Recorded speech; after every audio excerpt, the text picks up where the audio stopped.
Alright, this is Andrew with Jota Home Inspection. We are doing a sewer scope today here in Provo. Today is November 24th, 2025, and we have the camera pushed out 103 feet to the city connection. We're at 1188 West, 1380 North. This first connection point is called the nose on. This is where it goes from your lateral line into the main city line. And one thing that stood out to me right off the bat is this neighboring nose on. Typically, I don't know that the nose on is allowed to stick out into the city line that way. And the reason you don't want that to be sticking out like that because waste can then get stuck. So your unit's going to drain above. You're going to drain and it's going to hit that white pipe, that bluish pipe, and already waste is starting to get stuck there. Technically, I mean, that's not your line, but it can cause an issue where if enough waste gets stuck on that, it could back up into your line. Already there's some waste built up in this area.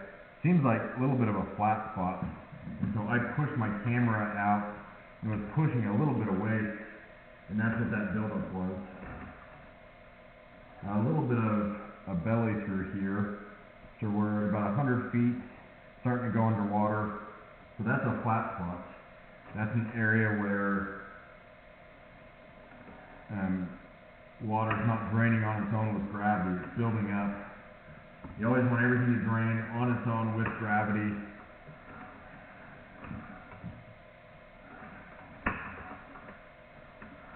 The only way to fix that grade is to dig it up and re-slope it. That's not a very long belly, but it's definitely hard to predict which bellies will cause problems and which ones won't. But typically the longer a belly is, the more concerning it is.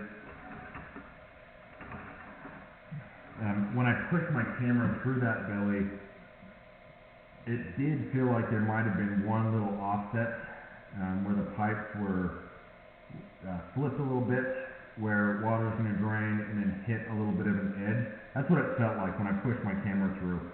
If that is the case, it's more likely for waste to get stuck on that spot as well.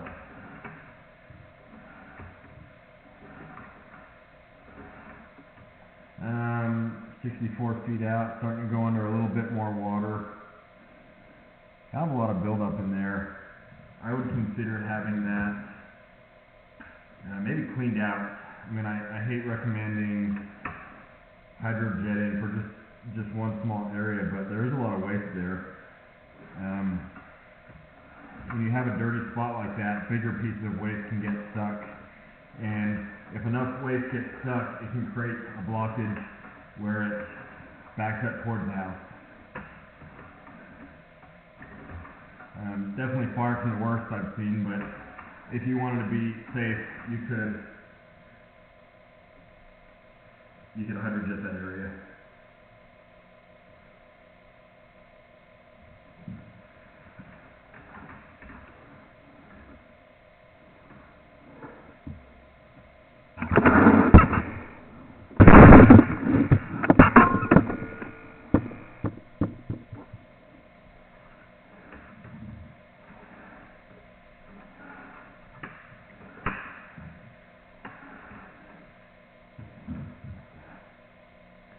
Now we're transitioning to cast iron, and so this is probably somewhere around the foundation. Actually, it's just one small section. So that could be a clean out outside. Yep. On the top of the pipe you can see a little opening. So that's probably a clean out outdoors. Another spot where you could access the line if needed. And then it's back to ABS, which is good. ABS performs better than cast iron. Plastics, you don't get the rust that you do in cast iron.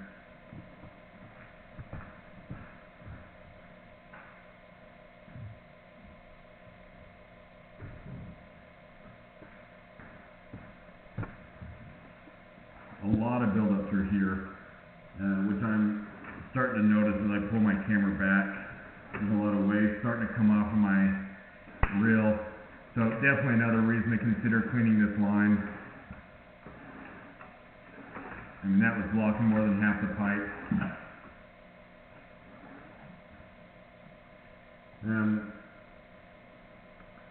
So next step here, I would recommend cleaning the line and then having it looked at again. You can check the grade better once it's been cleaned, so it's going to give you a little more insight there, but also there's enough waste built up that I definitely think it's warranted to have it cleaned, and I would hydrojet.